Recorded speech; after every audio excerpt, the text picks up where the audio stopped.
Tiga. Baik, Assalamualaikum warahmatullahi wabarakatuh. Perkenalkan, nama saya Salwa Syajaratul Fitria dengan NIM 076 dan teman saya Alia Rahmalaudin dengan NIM 078.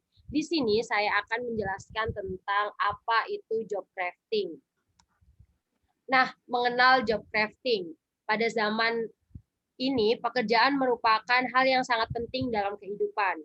Dengan adanya pekerjaan, manusia dapat melanjutkan hidup, memenuhi kehidupan, dan mendapatkan apa yang dia inginkan.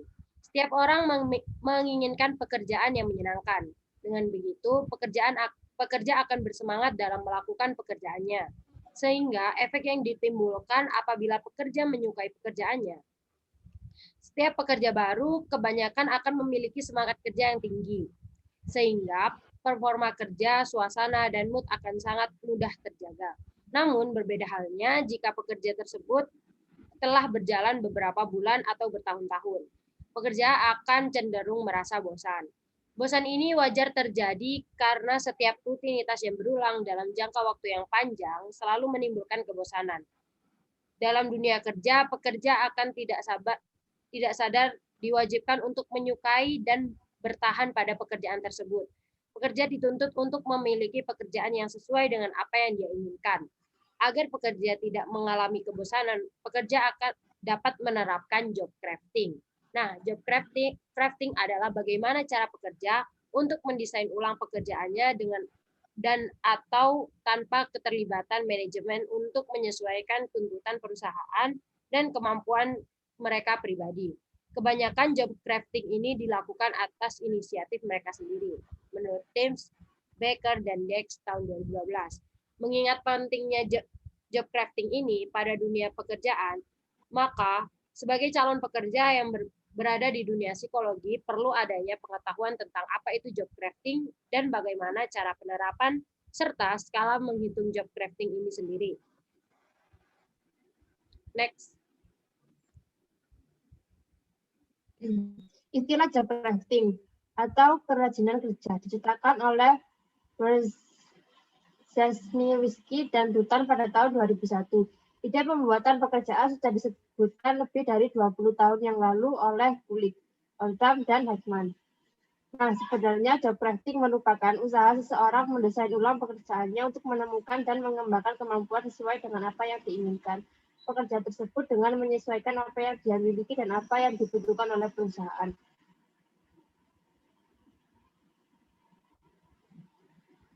Untuk lebih jelasnya, mari kita lihat pernyataan ahli terkait definisi job crafting.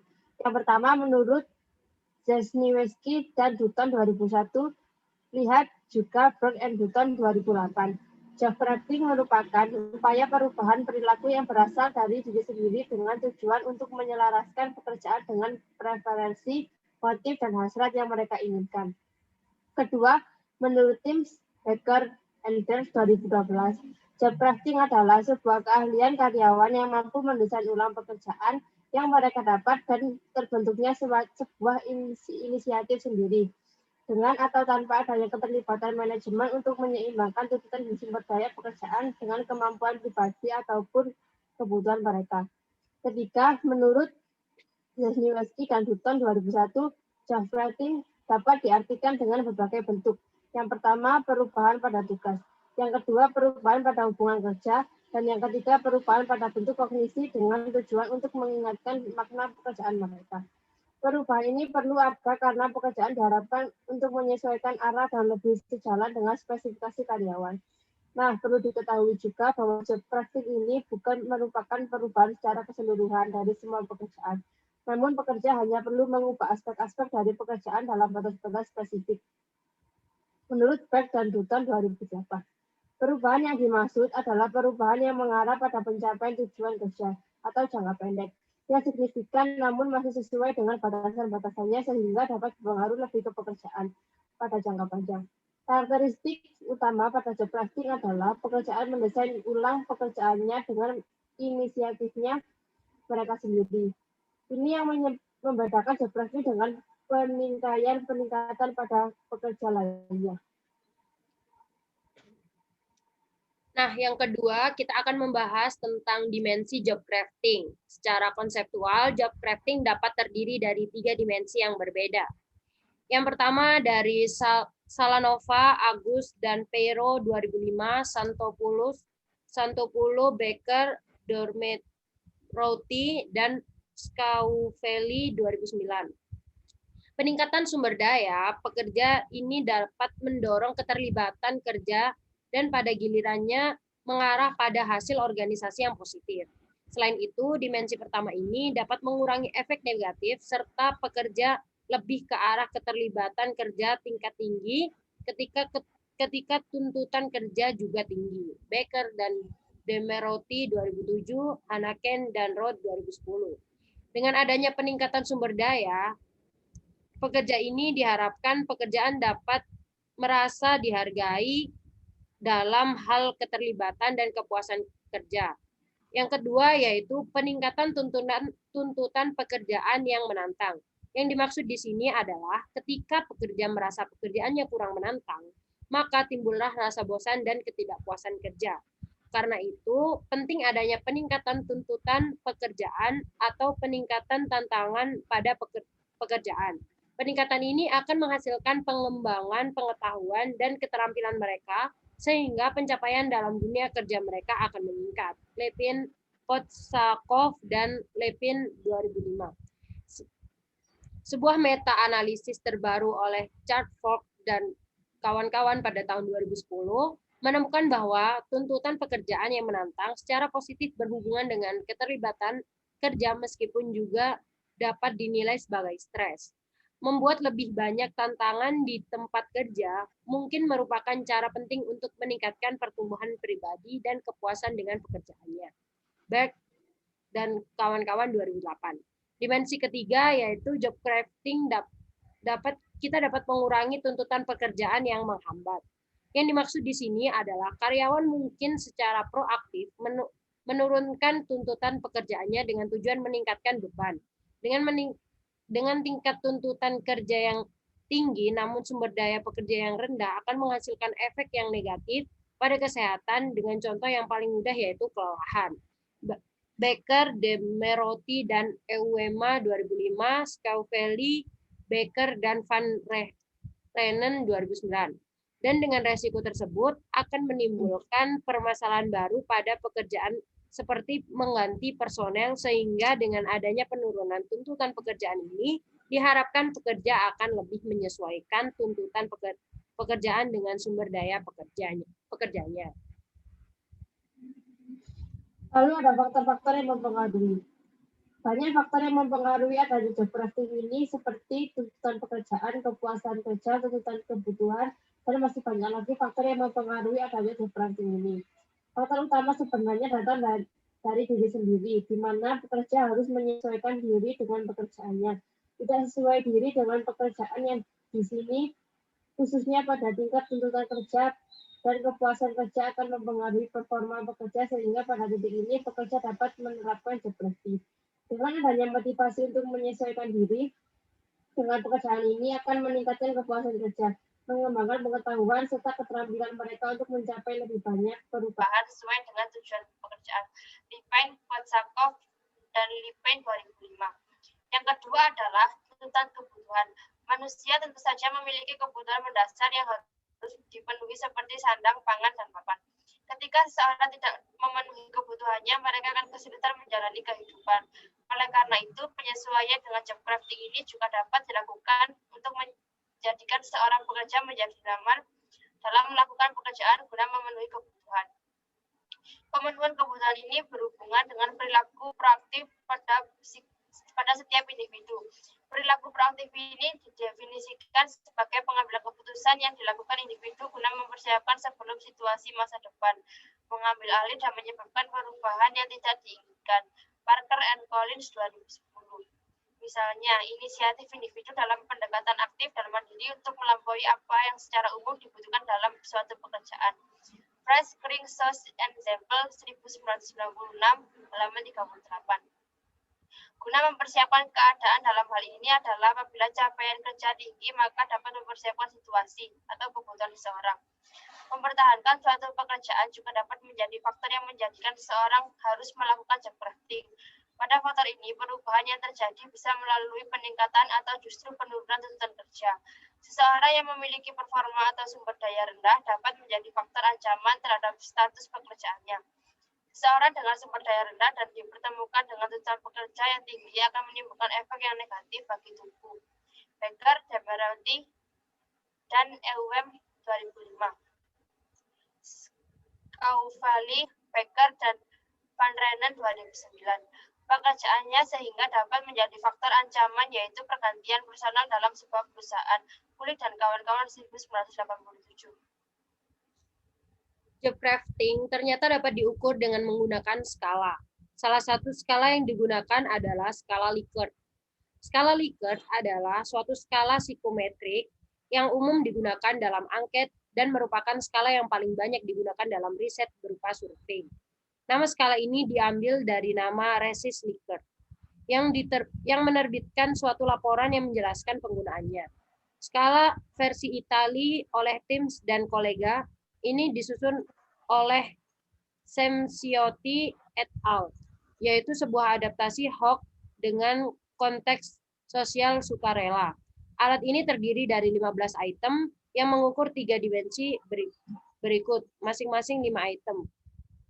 Meningkatkan sumber daya pekerjaan struktural, misalnya, saya menciptakan kondisi untuk tubuh dalam asosiasi. Peningkatan sumber daya pekerjaan sosial. Misalnya, saya meminta nasihat dari kolega saya di asosiasi.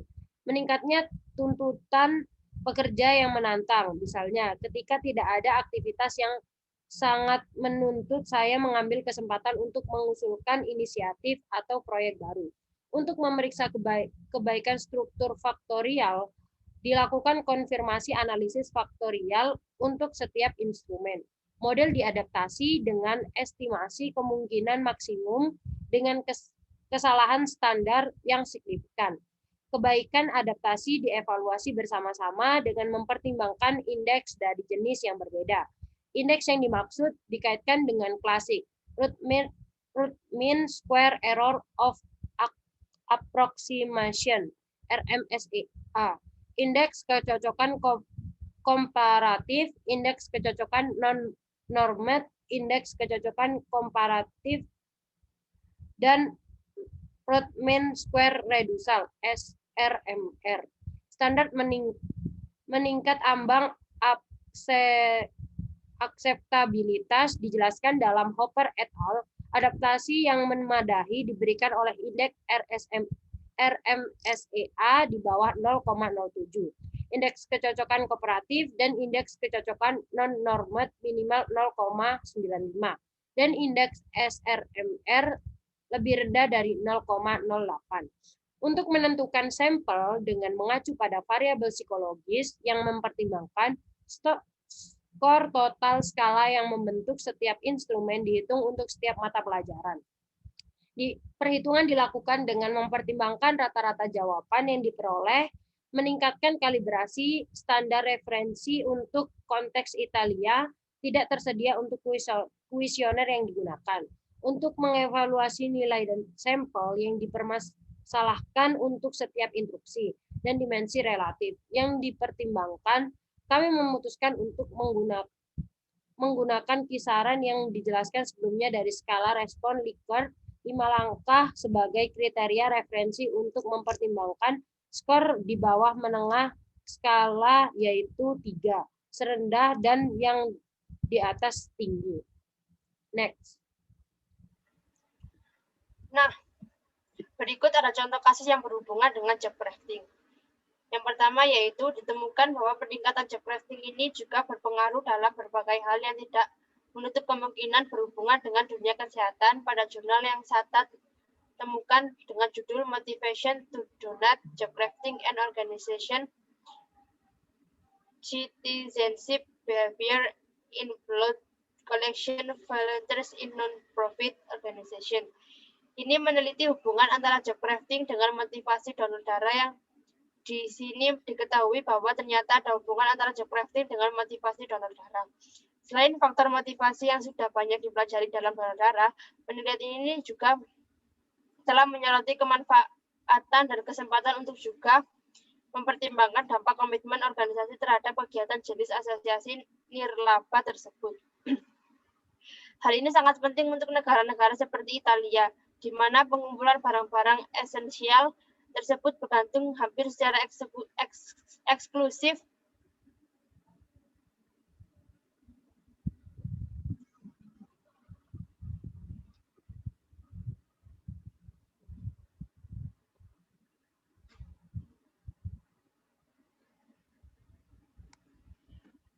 pada aktivitas spontan altruistik dan tanpa minat dari para sukarelawan yang tidak dibayar, yang tidak hanya mendonorkan darahnya, tapi juga dengan bebas menyisihkan waktu dan tenaga mereka.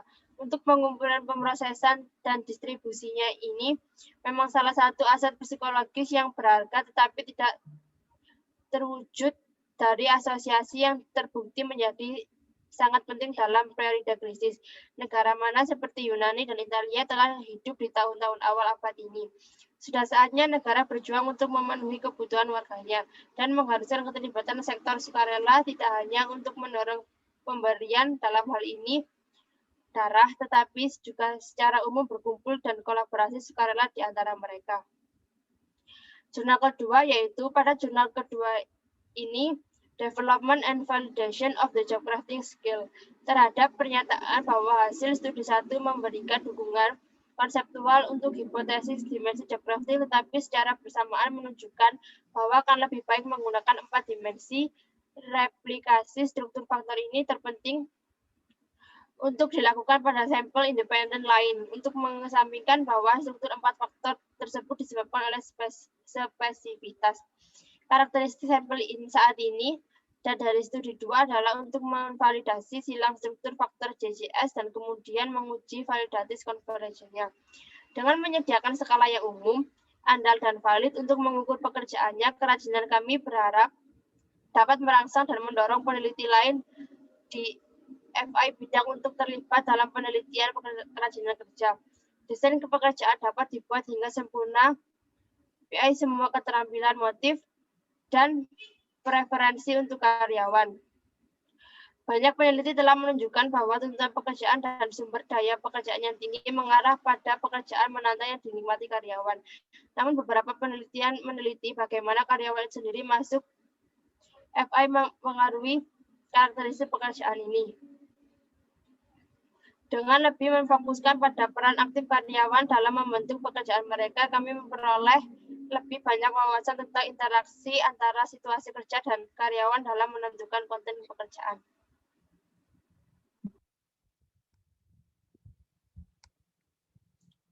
Kesimpulan dari job crafting ini, job crafting merupakan suatu usaha untuk pendesain ulang pekerjaan yang berasal dari seorang karyawan untuk beradaptasi dalam pekerjaan. Yang dimaksud di sini adalah adanya perubahan-perubahan pada aspek-aspek pekerjaan seperti sumber daya, peningkatan atau penurunan tuntutan kerja. Yang kedua, adanya job crafting ini lebih ke arah inisiatif dari diri sendiri dengan atau tanpa dorongan dari manajemen. Faktor yang mempengaruhi job crafting dapat berasal dari faktor internal dan eksternal, sehingga menimbulkan hal positif yang dikeluarkan pada job crafting. Contohnya peningkatan potensi individu, kepuasan kerja, dan dapat menerapkan manajemen waktu yang baik. Nah, yang ketiga, job crafting ini juga dapat diukur dengan skala Likert atau skala yang menggunakan psikometrik umum digunakan dalam angket dan berupa skala yang paling banyak digunakan dalam riset berupa survei. Dalam penerapan job crafting ini dapat diterapkan dalam berbagai bidang keilmuan seperti halnya kesehatan. Nah, tidak ada sesuatu yang sempurna kecuali kita memanfaatkannya dengan maksimal apa yang ada. Mohon maaf atas kesalahan yang kami buat dan terima kasih untuk perhatiannya. Wassalamualaikum warahmatullahi wabarakatuh.